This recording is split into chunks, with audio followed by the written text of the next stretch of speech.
আসসালামু আলাইকুম। আজকে টিউটোরিয়ালে জিএনইকেডি এই যে অবজেক্ট স্ন্যাপ মোডগুলো আছে, এই অবজেক্ট স্ন্যাপ মোডের সাহায্যে কিভাবে খুব তাড়াতাড়ি ড্রয়িং করা যায় সে বিষয়ে একটি এক্সাম্পল আজকে আমরা এখানে দেখব। স্ন্যাপ টুল নিয়ে কাজ করার আগে এখানে যে অপশনগুলো আছে এই সবগুলো অপশন এখানে অন করে নেব। যেমন এখানে আছে end point, mid point, centre, geometric centre, note, quadrant, যতগুলো অপশন আছে সবগুলো অপশন এখানে আমরা অন করে দেব। অন করার পরে আমরা ব্যাকে চলে যাব। ব্যাকে চলে যাওয়ার পরে যে প্লাস আইকনটা আছে এই প্লাস আইকন থেকে সিলেক্ট করে এখান থেকে সার্কেল ড্রয়িং করব। তো সার্কেলে সিলেক্ট করার পর এখানে আছে সেন্টার এরিয়া, তো এটা ক্লিক করলাম। তো সেন্টার এরিয়া ক্লিক করার পরে যে কোনো দুইটা জায়গায় সিলেক্ট করলেই হবে। একটা এইখানে একটা ক্লিক করলাম, তাহলে একটা সার্কেল আমার এখানে তৈরি হয়ে গেল। এখন এই সার্কেলের মাঝ বরাবর আমরা দুইটা সরল রেখা টানবো। সরল রেখা টানার পর চারটা অংশে বিভক্ত করব সমানভাবে। তো এই কাজটা করার জন্য প্রথমে প্লাস আইকনে চাপ দিয়ে লাইনে ক্লিক করার পরে এখানে আমার অবজেক্ট স্ন্যাপ মোডটাকে অন করব। অর্থাৎ এখানে মিড পয়েন্টটা, বৃত্তচাপের এই পাশে যে মিড পয়েন্টটা আছে সেটা সিলেক্ট করব। এটা এখন তো এটা ধরতে পারতেছি না যে কোথায় মিড পয়েন্টটা হবে। মোবাইল থেকে আঙ্গুল প্রেস করে ধরবেন। ধরার পর এখানে যেরকম যে সার্কেল আকারের যে ম্যাগনিফায়ারটা আসবে এখানে দেখবেন যে মিড পয়েন্টটার একটা সাইন দেবে, এটা হচ্ছে মিড পয়েন্টের সাইন। তো এখানে এটা আসা মাত্র এখানে ক্লিক করার পর আবার এই পাশে যাব।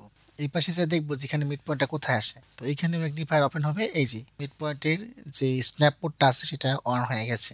তো এটা হলো আমার মিড পয়েন্ট। তাহলে লাইনটাকে মিড পয়েন্ট বরাবর আমরা সেট করে দিলাম। এখন আবার যাব লাইন টু থেকে আবার আমরা এই পাশ থেকে আরেকটা রেখা টানবো। এই যে আঙ্গুল দিয়ে আবার প্রেস করবেন, প্রেস করে ধরার পর দেখবে যে মিড পয়েন্টটা কোথায় আছে। এখানে আমার মিড পয়েন্ট আসছে, এখানে ছেড়ে দিলাম। আবার এই পাশে আমরা মিড পয়েন্টটা খুঁজবো যে কোথায় আছে। এই যে এখানে আমার মিড পয়েন্টটা আছে।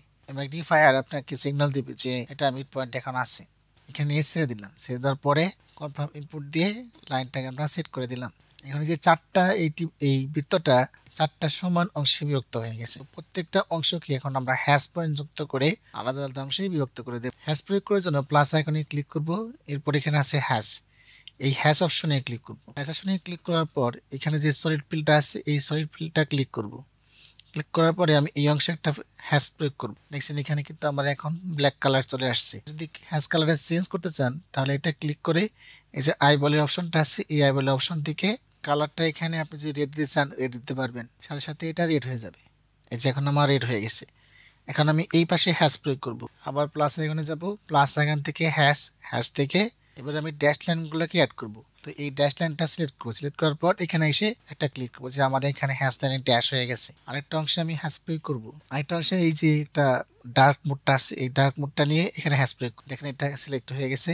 এখন আমি এটা নিব, এটা নেওয়ার পর নিয়ে এখানে ছেড়ে দেবো। এই যে তাহলে একটা বৃত্তকে আমরা চারটি সমান অংশে বিভক্ত করলাম এবং চারটি সমান অংশে আলাদা আলাদা হ্যাশ প্রয়োগ করে দেখালাম এবং হ্যাশের কালারগুলোও চেঞ্জ করে দেখালাম। তো আজকে টিউটোরিয়ালে আমরা শিখলাম যে একটা বৃত্ত কিভাবে চার ভাগে বিভক্ত করা যায় এবং চার অংশে হ্যাশ কালার প্রয়োগ করা যায় এবং হ্যাশ কালার চেঞ্জ করা যায়। ধন্যবাদ সবাইকে।